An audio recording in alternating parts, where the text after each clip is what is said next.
after you're done with your warm-up, you're going to do X.2 graph points on a quadrant. Let's get started. So we got 6 to the third power plus 10 to the second power, or 10 squared, or 6, as I said, 6 to the third power. So we got 6 to the third power, which technically means 6 times 6 times 6. I'm just going to put them in parentheses. Plus 10 times 10. Okay, so we know 10 times 10 is 100, and 6 times 6 is 36, and then 36 times 6 would be a certain number. I'm just going to do it off to the side here. 6 times 6, 36. 3 times 6, 18, plus 3 more is 21. So we got 216 plus, 100, so it's going to end up being 316 is going to be our answer for this one. Okay, name the property shown. So we've kind of done a little bit of commutative property, associative property. This one is technically a distributive property. So first off, what they're doing, when you distribute something, you hand something out. Like if I distribute, that means I hand out something or somebody gives out something. So what they're doing right here is they're distributing between, they're distributing the equation. So they're technically saying, because this 4 is technically times this equation right in here, they're saying 4 times x is first, and then 4 times 6 is second. So this is the distributive property.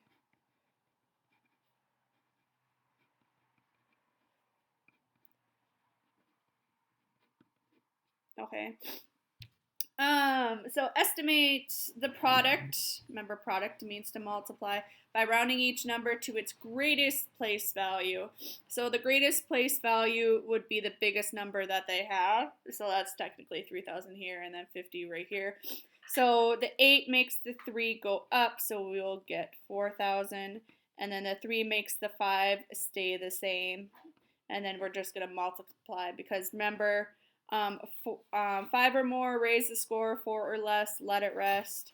So the 8 is going to make the 3 go up. The 3 is going to make the 5 just stay the same.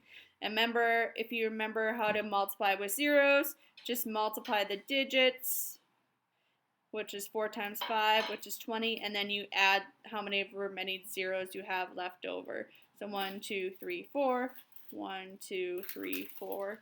So your answer is going to be 200,000.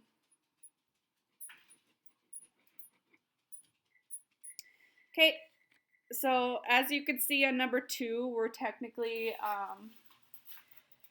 doing what we did, or we're technically see how they distributed 4 throughout the problem. That's what we're going to distribute 8 throughout this problem to make an equivalent expression. So we're going to first take 8 times 3x, which is going to be 24x, and then we're going to take 8 times 7y, which is going to be 56y, and then we're going to take 8 times 4, which is going to be 32, and then that's going to be our equivalent expression. We distributed the 8 throughout the second half of the expression. Oops, I forgot to put the y here. So we got 24x plus 56y minus 32.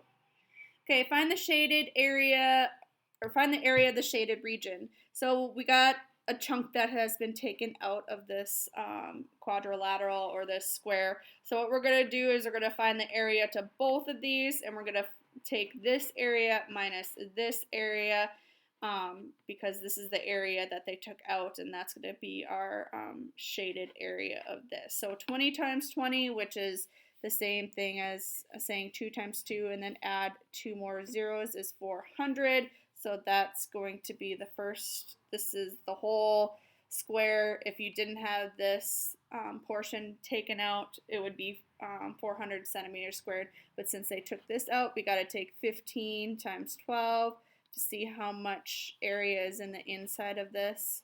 So 5 times 2 is 10, 2 times 1 plus 1 more is 3, 5 times 1 is 5. 1 times 1 is 1. 0, 8, 1. So 180 is going to be the area of this chunk that they took out. So we got to take 400 minus 180. So 0 and borrow from the borrow from the 3, and then you need to do centimeters squared. Because centimeters, because that's what the label is. Squared is because whenever you find the area of something, you always have to technically square it. That means multiply by itself, because that's what we technically did right there.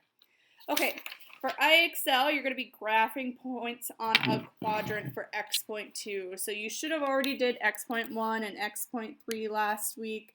Now you're going to be working on X.2, which let me get there here.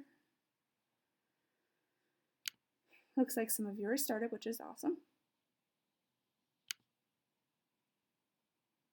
I'm sorry, sometimes it takes a while to load.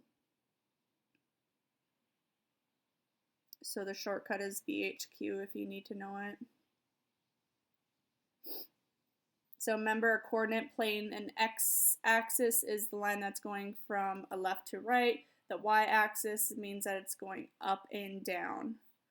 And the first coordinate is the x-coordinate. The second coordinate is the y-coordinate. So what you're going to do, you're just going to plot points. You got -3, -2. So they don't have the 3 here, but any number halfway between 2 and 4 is going to be 3. So we got -3 and then down 2 for the number on the coordinate plane. Okay, let's jump up a couple levels because you guys should have already been doing this.